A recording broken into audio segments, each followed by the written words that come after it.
بتبدأ القصة في مطعم في شيكاغو، وبنشوف كايا وهي بتقرب لعميل نايم وبتصحيه عشان تقدم له الاوردر بتاعه، بس مفيش ثواني وبنشوف العربية بتاعته بره وبنشوفهم هما الاتنين، وبنعرف ان الاتنين يعرفوا بعض وعلى علاقة ببعض وبيخططوا ان هما يتجوزوا، واسمه بيكون مايك. بس لما الاتنين بيدخلوا بيلاقوا فيه عملية سرقة بتحصل وموظف ميت، وكايا بتكون مصدومة في الوقت ده، في الوقت اللي مايكل قرر يهاجمهم، فبيجيب طاسة وبيبدأ يتسحب ناحيتهم وبيبدأ يهاجم المجرم، وكايا بتتصدم اكتر من تصرفه. وبعدها بحبة مايكل بيطلع في الاخبار وبيتكرم كبطل، وبنعرف ان المجرم دلوقتي في السجن. وبنروح 6 شهور بعدها وبنشوف كايا وهي بتنزل من العربيه، وبنعرف ان شغلها دلوقتي عباره عن ان هي ترعى واحد عنده 89 سنه، وبنعرف انه عايش في قصر كبير لوحده، وبنفهم كده انه غني جدا. وبنعرف ان كايا كانت مهتميه بيه جدا وبعلاجه، وكانت بتكتب مواعيد علاجه، فبيرجع يقول لها ان كان عنده موظف اسمه كيفن كان شغال زي كايا بالظبط، وده بيكون من كام سنه، بس فجاه ساب الشغل واختفى ومعرفش عنه اي حاجه من وقتها. وبنفهم ان كلايد كان بيحب كايا جدا وبيعزها، ولما بترجع شقتها مع مايكل بيبدا يقول لها انه ساب الكليه عشان يشتغل، وكايا بتكون متضايقه لان بنعرف ان كان عليهم ديون كتير، فبتاكل وهي بتفكر هيعملوا ايه. وبيرجع مايكل يقول لها انه هيتصرف، بس كايا بتقوم وهي متضايقه وبتقول له هتتصرف ازاي. ولما بيروح عشان يهديها بترمي الطبق على الارض وبتلف وشها وما بتنطقش بكلمه، وبعدها بتخرج من البيت وبترجع على بيت كلايد، وكلايد بيصحى بسبب انه سمع انذار عربيته، وبيكون قلقان جدا وبيفهم ان في حرامي في البيت، بس بيلاقي ان دي كايا، فبيرجع يقول لها انت بتعملي ايه هنا، فبتحط ايديها على كتفه وبيدخلوا جوه، وهو بيسالها انت بتعملي ايه هنا في الوقت ده، فبتحكي له عن مشاكلها الماديه، وطبعا مايكل بيعرض عليها فلوس، بس كايا بترفض عرضه، فبيرجع يصر على ان هي تاخد الفلوس، فكايا بتقول له ان هي محتاجه شغل المايكل. وتاني يوم بتاخد مايكل عشان تعرفه على كلايد، والاتنين بيتكلموا مع بعض قبل ما يعينوا، وفي نفس الوقت الباب بيخبط، ولما بتفتح بتلاقي موظف عقارات اسمه مايك، وبيقول لها انه جاي يشتري البيت ده، فكايا بتقول له بس البيت ده مش للبيع، فبيديها الكارت وبيمشي. ومايكل بيكون بدأ الشغل بتاعه وبيكون منبهر بحجم البيت بخلاف العربيات اللي كانت عند كلايد. وبعدها بكام يوم بتشوف كاري، وبنعرف ان ده اللي عين كايا في الشغل، فبيدخل عشان ياخد فيدباك عن اداء كايا في الشغل. ولما كلايد قال له ان كل حاجه تمام بيقول له تمام وبيخرج، وبيشوف مايكل وبيرجع يسأل عنه، فبتقول له كايا ان كلايد هو اللي عينه وما جابتش سيره ان هي تعرفه. وفي نفس اليوم بالليل بتروح كايا وبتدي له الاكل، فبيديها شيك وبيكون القبض بتاعها، فبتشكره قبل ما بتمشي. بس بعدها لما كانت هي ومايكل مروحين بتلاقي ان في فلوس زياده، فبتفهم كايا انه بيحاول يساعدهم وبتكون عايزه ترجع له الفلوس، بس مايكل بيقول لها احنا كده مش هنلحق البنك ولازم ندفع الايجار النهارده، فهنسحب الفلوس ونرجع له الزياده بكره. فكايا بتروح على البنك عشان تسحب الفلوس، بس مايك كان واقف بيبص عليها. وبالليل في شقتهم كايا بتقول ان اهل كلايد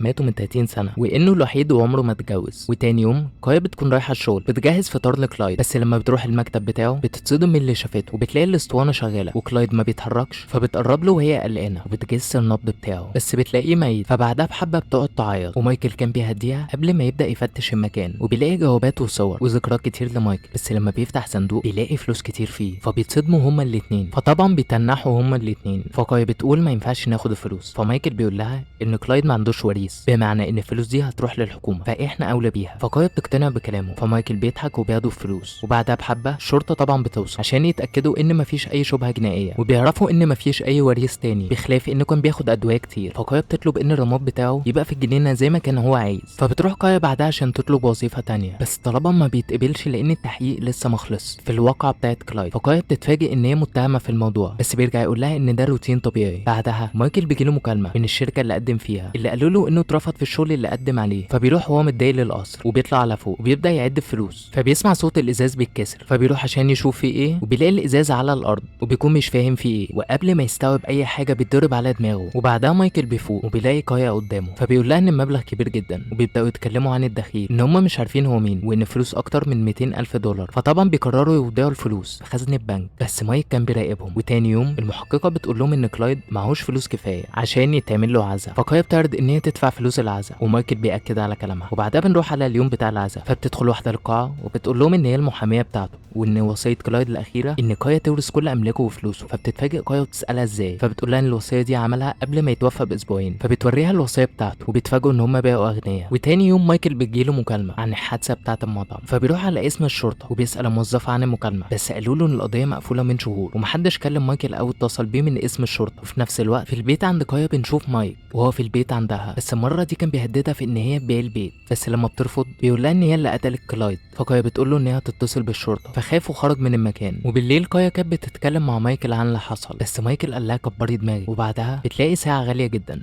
في القصر، فمايكل بيقول لها ان دي تقليد، بس كايا مش بتقتنع بكلامه. فبتروح تاني يوم على المطعم قبل ما ترجع على شقتها وتقابل المحققه اللي كانت في شقتها القديمه. فكايا فكايا بتقول لها ان هي تنقل للقصر. فالمحققه بتتصدم وبتقول لها ازاي واحده اشتغلت كام شهر تورث كل ده، وبترجع تسالها عن المكالمه اللي جات لمايكل. فكايا بتقول لها مكالمه ايه؟ فبتقول لها يعني هو ما قالش ليكي اي حاجه عن المكالمه اللي جات له. وفي نفس اليوم مايكل بيشوف كايا وهي نازله من العربيه، فبيتضايق وبيقول لها كنت فين، بس كايا ما بتردش عليه وبترجع تساله على موضوع المكالمه. فبيتفاجئ من كلامها وبيرجع يقول لها كنت هقول لك. فكايا بتقول له ان في حد بيراقبنا وتقريبا مايك، وقالت له هو خرجك عشان يجي البيت ويهددني. وبترجع تقول لمايكل احنا لازم نسلم الفلوس. فبيقول لها انه مش هيرجع للفقر تاني مهما حصل. وبنشوف صاحب شركه التوظيف وهو بيتكلم مع المحققه اللي قال لها ان في حاجه غلط بخصوص كايا. فبترجع توري له الشيك اللي كلايد كتبه، وبترجع تقول له قول لي ازاي موظفه بقى لها شهور تاخد مبلغ زي ده. وبنرجع لكايا وهي بتفتش البيت وبتدخل الاوضه السريه بتاعت كلايد وبتزق رف قديم كان على الحيطه، فبتلاقي اوضه تانية. والغريب ان هي بتلاقي شيكات جوه باسم كيفن، وبتاخد بالها من حاجه فوق. فبتبص وبتلاقي جثه متحلله واللي كان في ايده الماس. وبعدها بتتكلم مع كيفن بخصوص اللي حصل وبتقول له ان الشيكات عمرها ما اتصرفت. ومايكل بيحط الالماس في ايده وقال ان وفاته اكيد ليها علاقه بالالماس. بس وهما بيتكلموا صاحب شركه التوظيف بيجي وبيتخانق معاه وبيقول لها ان هي استغلت راجل عجوز وكانت بتاخد فلوسه. فبتقول له ما حصلش وبتقفل في وشه الباب. وبالليل بتلاحظ كايا ان علاج كلايد كان خلصان، فبترجع وبتبص على الجدول وبتلاقي انه خلصان قبل ميعاد. فوقفت عشان تفهم بس بيقاطعها مايكل وهو بيقول لكايا ان هما لازم يهربوا من البيت. فبترجع تقول له ان ما ينفعش يخلوا الالماس معاهم. وكايا كانت عايزه تتصل بالمحققه بس مايكل قال لها احنا ممكن نخسر كل حاجه. وكايا بتكون متضايقه. بخلاف ده مايكل بيقول لها انه هيتصرف وبيرجع يقول لها انا مش هرجع للفقر تاني. فبيخفي الجثه في العربيه قبل ما ياخد الشيكات ويحرقها في الدفايه. وبالليل كايا بتصحى على صوت حد في البيت، فبتقول لمايكل فبيرفع السلاح عليه وبيكون صاحب شركه التوظيف اللي الكعب اللي وقع ومات. وبنعرف انه جاي عشان يدور على دليل لانه افتكر ان كلايد اتقتل. ولما الشرطه بتوصل القضيه بتتقفل لانه تسلي اللي بيتهم، وده ساب كايا لوحدها. فالمحققه بتيجي تقعد معاها وبتقول لها ان كل المشاكل دي بسبب مايكل. بس كايا بتكون مش مصدقه وبتدافع عنه لحد اخر وقت. فبتقول لها حققي في الموضوع. وتاني يوم بتروح للمحاميه وبتقول لها على كل اللي حصل. وبيروحوا البنك وبيلاقوا الصندوق فاضي. فبتقول لها انه هيهرب بالفلوس وهيسيبك. وبترجع تقول لها خلي بالك منه لان مايكل عايز يسرق فلوسك ويهرب. فبترجع على البيت وبتلاقي مايكل بيحط الفلوس في الشنطه. فبيقول لها ان مايك مش موظف عقارات، ده شخص كان مسجون لانه سرق فلوس ومجوهرات قبل كده واكيد خباهم في البيت هنا، وده اللي مخليه عايز يشتري البيت. وبيلح على الموضوع يعني مايك في الاخر بيطلع حرامي وعايز ياخد الفلوس والمجوهرات اللي في البيت. فكانت عايزه تتصل بالشرطه بس مايك بيقول لها لا احنا كده هنكبر الموضوع وهندخل في مشاكل اكبر، احنا ناخد الفلوس والالماظ ونختفي. وبيروح عشان ياخد شاور. وكايا كانت فرحانه انه ما سابهاش زي ما المحاميه قالت، فبتقوم وبتخرج بره عشان تكلم المحاميه. بس مايك بيظهر وبياخد الموبايل وكايا بترفع عليها مسدس وبيمسكها وبيسالها فين الالماس. فمايك بيظهر بيرفع عليه مسدس. فمايك بيرمي كايا